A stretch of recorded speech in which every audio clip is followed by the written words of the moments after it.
Scorpio Rising June 2022 looks like your partner or someone you're in a relationship is acting weird as fuck, as you're like, let me just focus on the money then because you're being weird. If you're excited to dive into your rising sign forecast for this June, make sure that you like, subscribe, and hit that notification bell so that you are always up to date with what the stars have in store for you.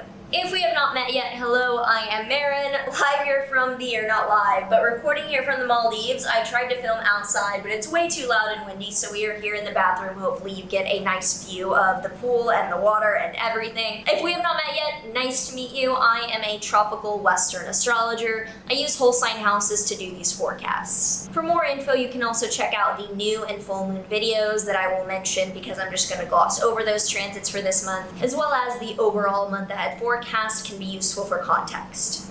So early on this month, Mars, your ruling planet, so this is important, Mars is conjunct Jupiter in your Aries 6th house. Mars is action, Jupiter is growth, and the 6th house is your physical health routine and how you address health issues with diet, exercise, or chronic health measures, or the people you work with and around. So you're being very aggressive, very assertive, and putting a lot of energy into either health measures or working very hard with the people around you beginning of this month. Then on the 1st to the 4th, Mercury in your Taurus 7th house of relationships, so you're being very vocal with a partner, sorry, the skirt is like fucking riding up, is squaring Saturn in your 4th house. You're trying to get on the same page with a partner about your home or living situation, and it is proving very difficult.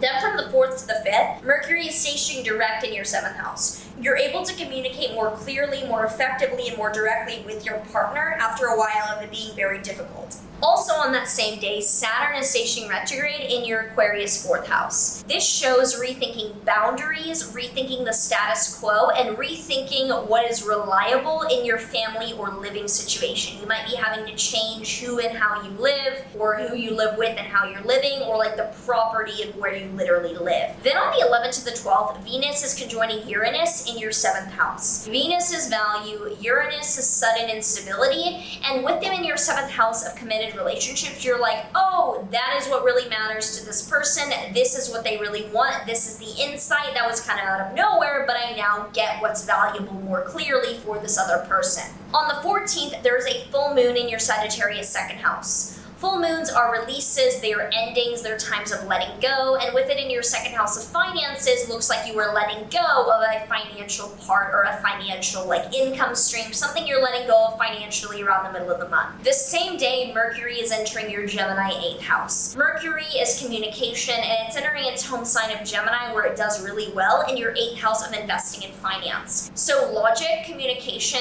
and being intellectually on point about finances and investments is becoming much easier for the second half. Then from the 16th to the 17th, the Sun in your Gemini 8th house is squaring Neptune in your Pisces 5th house. So it does look like the focus and clarity around finances means that someone you're in a relationship with, like dating or your creative part of your life, is confused. Like someone you're dating is like, whoa, whoa, whoa, is that what you're really doing financially? And you're like, whoa, whoa, whoa, is that what I'm doing? So they're giving you second thoughts. On the 18th to the 19th, Venus in your 7th house is squaring Saturn in your 4th house. Again, values that you're trying to get on the same page with your partner are leading to issues at home. There's blockages, there's restrictions in what you're able to do. Your living situation is definitely playing a role in where there's some discrepancy in agreement with your partner. On the 23rd, however, Venus enters your 8th house, which is great for manifesting abundance, finances, like literal money is much more your forte this month in the relationship.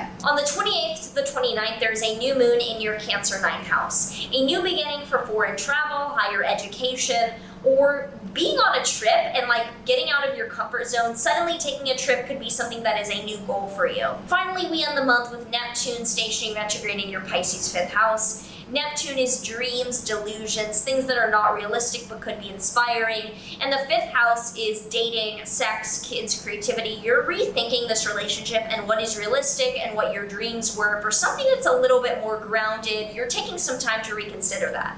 If you enjoyed this, let me know in a comment down below how you're feeling, anything you're predicting, and your overall thoughts for this month. Because I do not have tarot or oracle Oracle deck cards, I'm going to be offering some words of advice to Scorpio Risings myself. Your partner looks a little bit off the rails, that they are getting sudden insights, could be going through a spiritual awakening of sorts. It might not be in your best interest to try to make sense of their mindset right now. Stick to like securing the bag. Things will make more sense once this eclipse season, I mean, it's done, but there's still planets moving through Taurus. Once this clears up, July into August, things will be clearer with your relationship. Let them do their thing, have their spiritual awakening. You're going to focus on securing the bag. If you enjoyed this, I would appreciate it if you liked, subscribed, and made sure to leave a comment or hit the notification bell because it does help me a lot. And every little bit counts. I will leave you with that, and I will see you in the next month. How there is one